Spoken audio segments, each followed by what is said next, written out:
1. Look at the first part of a flowchart that shows you what to do if you have a headache. Listen and complete the notes using no more than 2 words for each answer. First, you have some time to look at questions 1 to 6.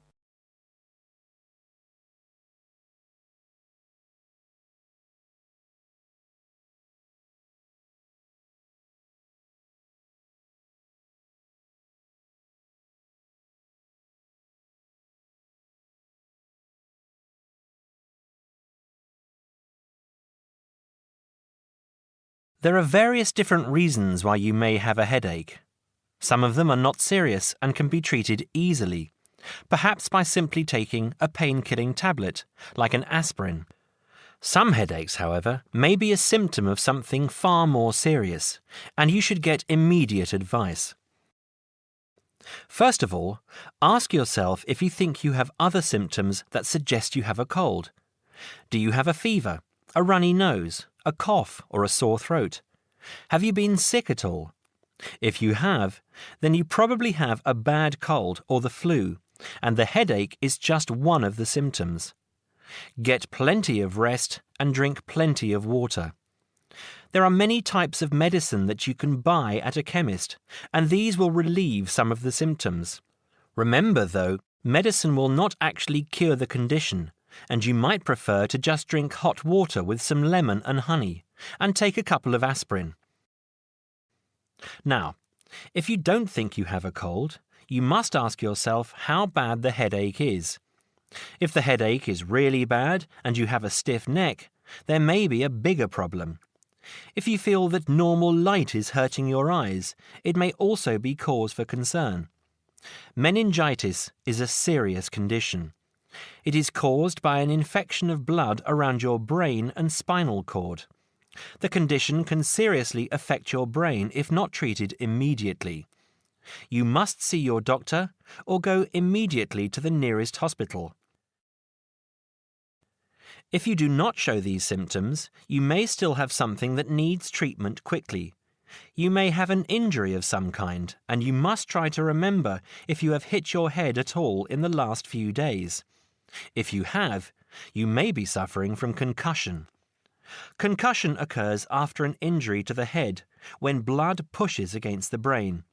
It is very serious, and you must make sure that you get treatment immediately. Now, if you don't remember any recent injury, you must ask yourself if you feel... Before you hear the rest of the conversation, you have some time to look at questions 7 to 10.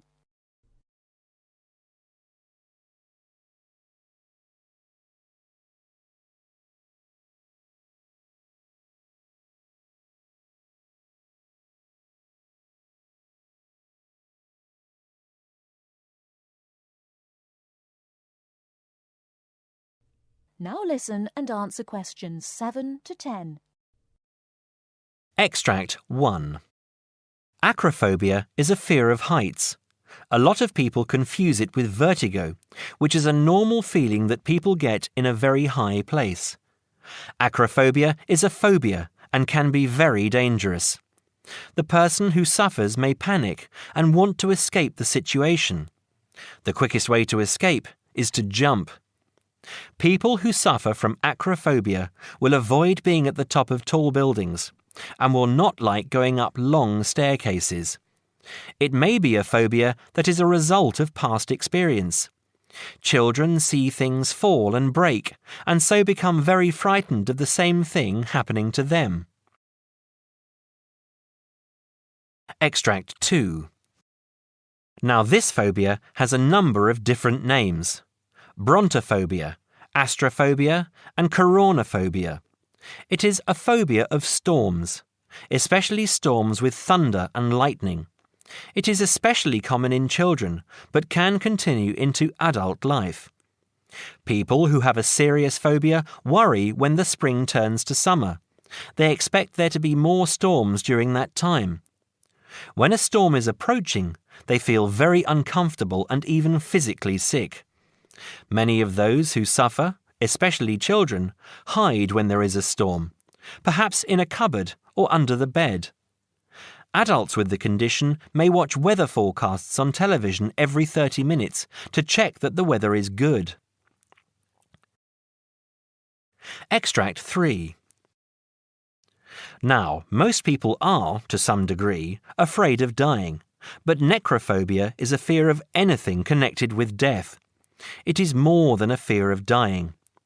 People who have necrophobia are terrified of seeing dead things. They will stay away from museums where there are mummies or skeletons and avoid any images of dead people. They will panic if they see a dead animal in the street or in a forest, and will avoid watching a program or movie that shows people dying or near to death. This phobia may be something that is natural in all of us to some degree, but is probably made worse by seeing a dead person or a favourite pet dying at some time in the past.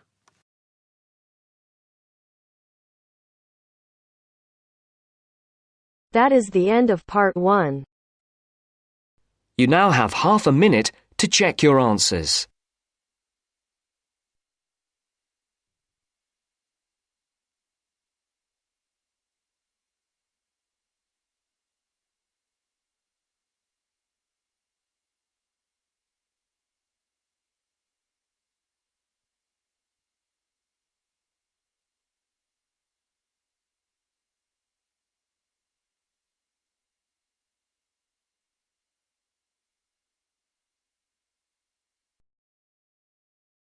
Now turns to part 2.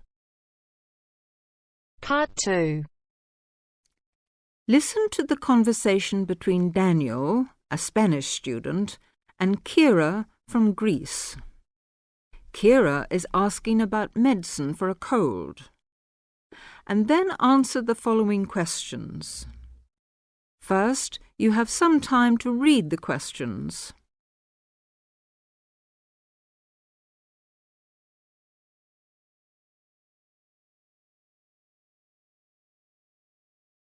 Now, listen to the conversation. Hello, Daniel. How are you? Not so bad, thanks. What about you? To tell the truth, I've got a terrible cold. Achoo! Oh, sorry to hear that. Poor you. Maybe it's the change in the weather, or maybe you've been working too hard lately. Well, it must be the weather. Achoo! Bless you. Have you taken any medicine? No, I haven't. Can you recommend anything? No, let me see. I got some tablets a couple of months ago when I had a cold. Do you remember the name? Not exactly, but they were black and white capsules, sort of cylindrical shaped, and the label on the bottle had a name printed at the top in block letters, and I think the bottle was square. I'm not exactly sure. The name might have been something like Vigilan or Vegilan. How is it spelt? If I remember correctly, it's Vegilan. Vegilan. I'll just make a note of that. Thanks. Not at all, and I hope you feel better soon. Me too. By the way, Daniel, where's the nearest chemist? Oh, that's easy. From here you go directly south to the 2nd Main Street, and then you turn left. Continue straight along past the church, and at the next intersection turn right. It's on the left, the second shop after the bank, which is on the corner. You can't miss it. I think I know it. It's just opposite the shoe shop, and there's a greengrocer's between it and the bank. You got it. Mind how you go. Thanks. Well, I'm off now. Bye. Cheerio. See you soon. Before you hear the rest of the talk, you have some time to look at questions 17 to 20.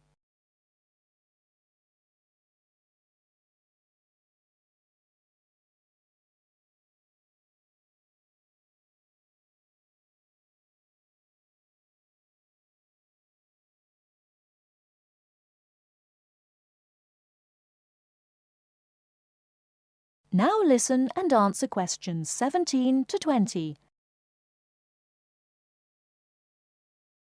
Now, listen to the interview. Good afternoon, Mr. Brown. Do sit down. Now, tell me, What made you apply for this job? Well, I've been wanting to improve my position for some time, and it seemed to me that the job you advertised would give me an opportunity to learn more about marketing and sales techniques in general. Where are you working at present, Mr. Brown? Well, actually, I haven't got a job at the moment. I had a job as chief clerk in the buying department of a retail store, Johnson and King. I expect you've heard of them. But to tell the truth, I didn't quite hit it off with the sales manager. Oh, why was that, Mr. Brown? Well, he was rather old-fashioned in his methods, and the sales policy of the firm seemed to me too slow. I'm a great believer in the personal approach to selling. I took a course in business management at the London Commercial College, and I'm afraid I found Johnson and King's methods very out of date. They first opened in 1880, you know, and I don't think they've changed their ideas since then. Really? In that case, you may be interested to know that our firm first started business in 1870, and we believe that the old slogan, "The customer is always right," still holds good today.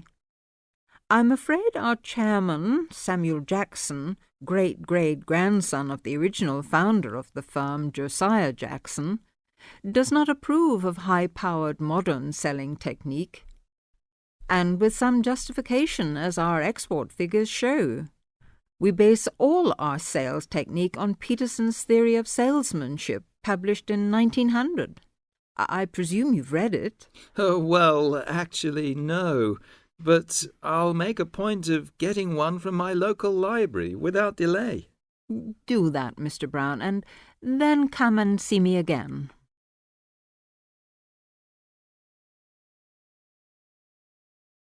That is the end of part 2. You now have half a minute to check your answers.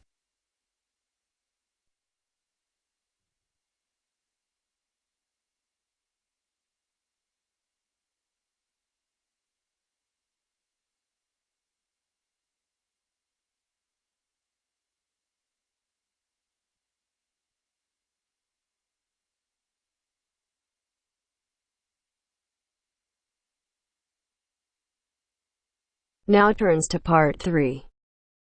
Part 3. You will hear a telephone conversation between two people about a flat. First, you have some time to look at questions 21 to 26.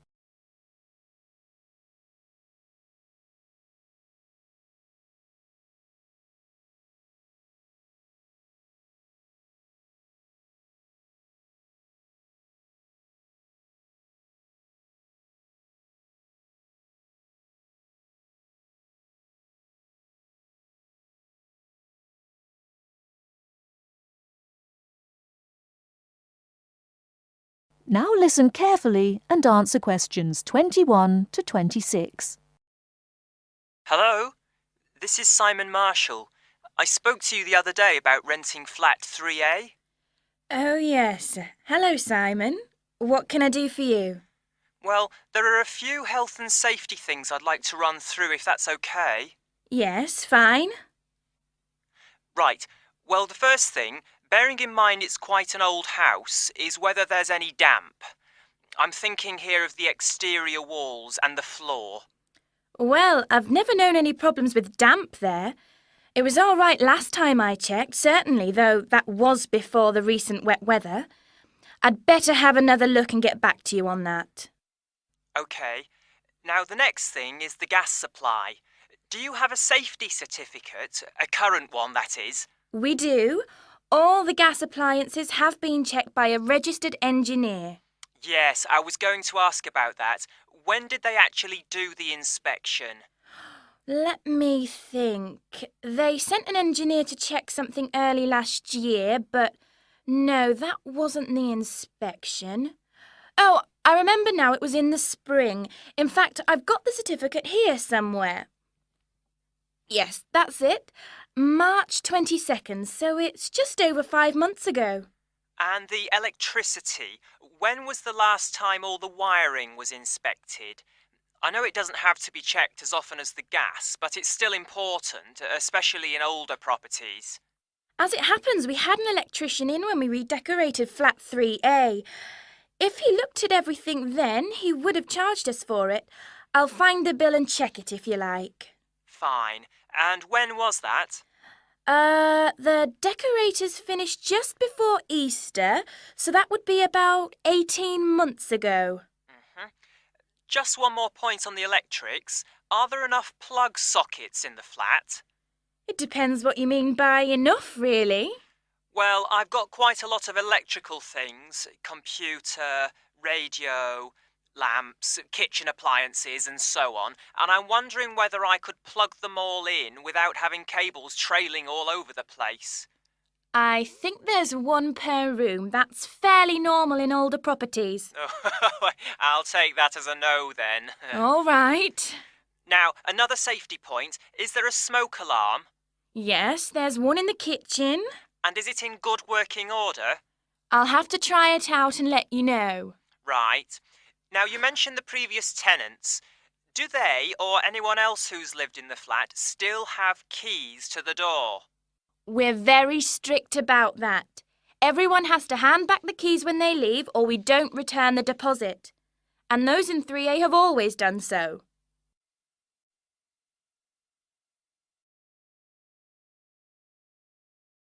Before you hear the rest of the talk, you have some time to look at questions 27 to 30.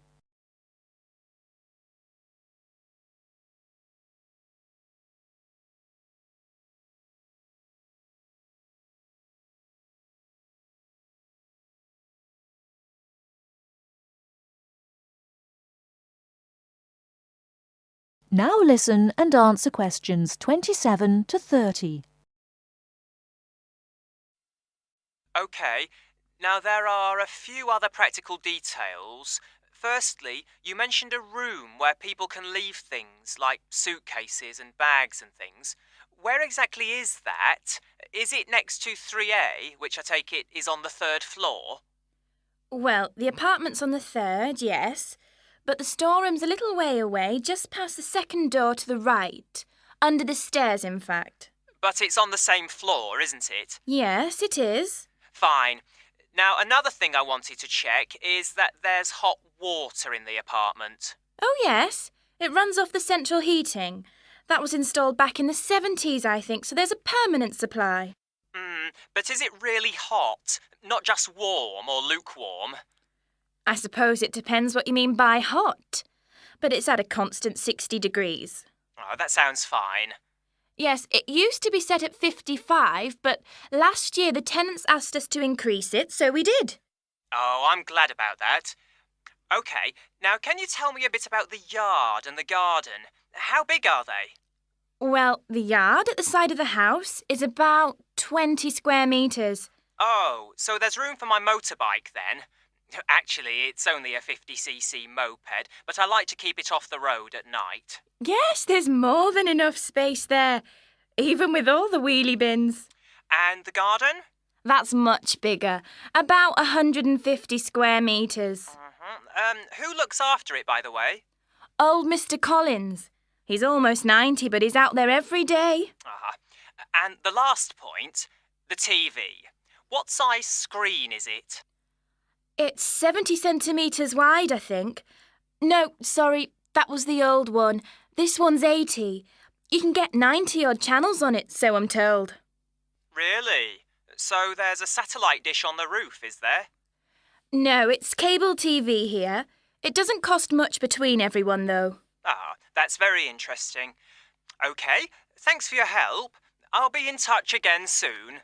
Thank you. Bye for now. Bye.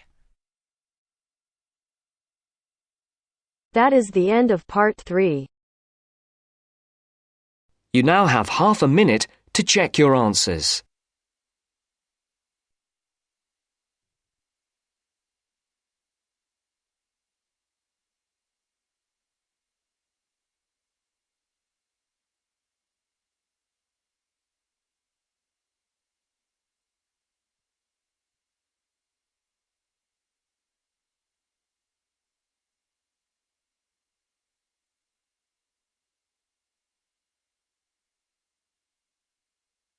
Now turns to Part 4. Part 4. You'll hear a lecture on sports injuries. First, you have some time to look at questions 31 to 40.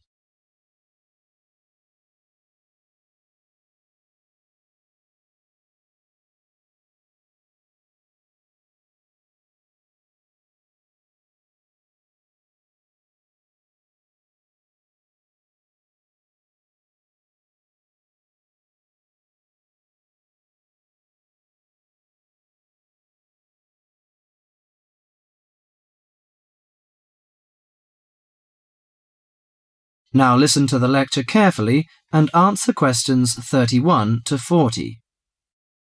Morning everyone and welcome to our regular lecture on health issues. This series of lectures is organised by the Students' Union. It's a great pleasure for me to welcome Mr. David Greenbaum, a physician in sports medicine, to come along and talk to us today. Thank you. You may doubt what good sports medicine can do to non-athletes like you college students. According to public assumptions, sports medicine doctors deal only with sporting injuries. But actually, we treat general joint problems experienced by average people more than treating people who hurt themselves by playing sports. So, whether you're an athlete or not, a sports medicine physician can help you start off every day on the right foot. If you are a college athlete or a sporty person, you must stay at the top of your game. But how do you maintain best physical fitness? You should be under the watchful eye of your sports team physician. Sports medicine doctors offer total care treatment, such as customized workouts, immediate care of injuries, and surgery when needed. A sports medicine doctor's training falls within the specialty of orthopedic surgery. As such, it focuses on the cartilage, ligaments, and muscles involved in your body's movement. So, how do injuries happen? Most of us take for granted the intricate interactions of our bones, muscles, and ligaments until they are damaged. When injured, these tissues can degenerate, causing your joints to ache and feel stiff. Even ordinary daily movements such as walking and bending may cause a sports injury through overuse. Furthermore, the normal wear and tear on your body's tissue may become more taxing as you age. To prevent such problems, especially as you begin a fitness exercise, your sports medicine doctor offers total care. This includes X-rays to identify potential trouble spots. Afterwards, he helps you set an exercise routine that fits your body's present condition. Do you know your joints? Your body's most complex structural feature is its joints. Your joints allow you to grasp, twist, sit, and even feed yourself. Repetitive motions, however, may lead to chronic overuse of the soft tissue connecting bones at the joints. This overuse can result in injuries such as tennis elbow or even carpal tunnel syndrome. A more severe type of injury occurs when you lose your balance, thereby putting a joint under abnormal stress. Worse still, you could suffer a bone fracture. When a traumatic injury happens, effective medical care is crucial. Improper treatment of any joint injury can cause permanent loss of flexibility and recurring joint pain. As quickly as possible, the doctor applies ice packs to your injury. Ice deters swelling and inflammation, so you feel less pain. After keeping it iced for the first 48 hours after injury, the doctor begins therapeutic exercise of your wounded joint. Recently, a new treatment for degenerating joints has been developed, which is a product called orthokin. The treatment involves combining healing proteins with a sample of the patient's own blood.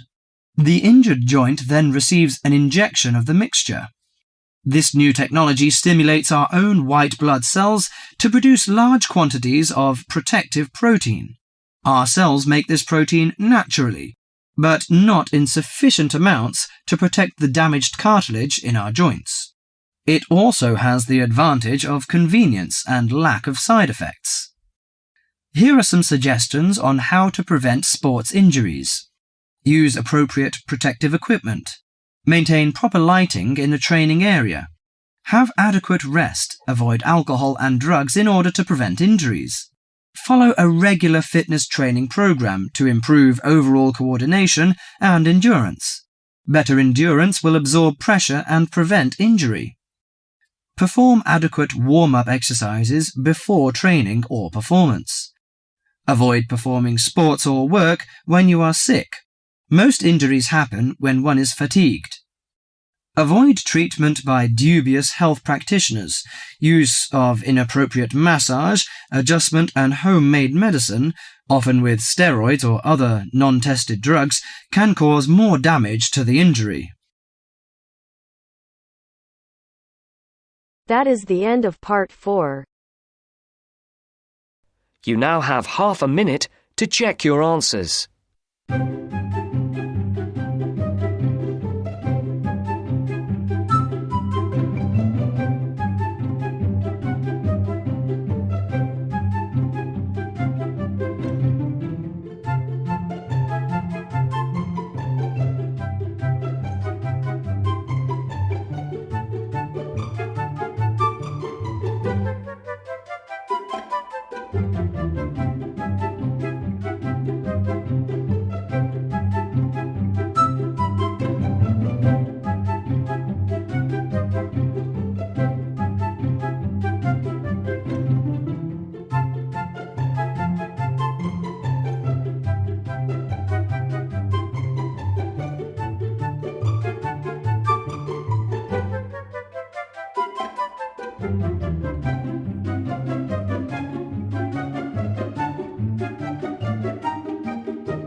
Hi, this is IELTS Bob.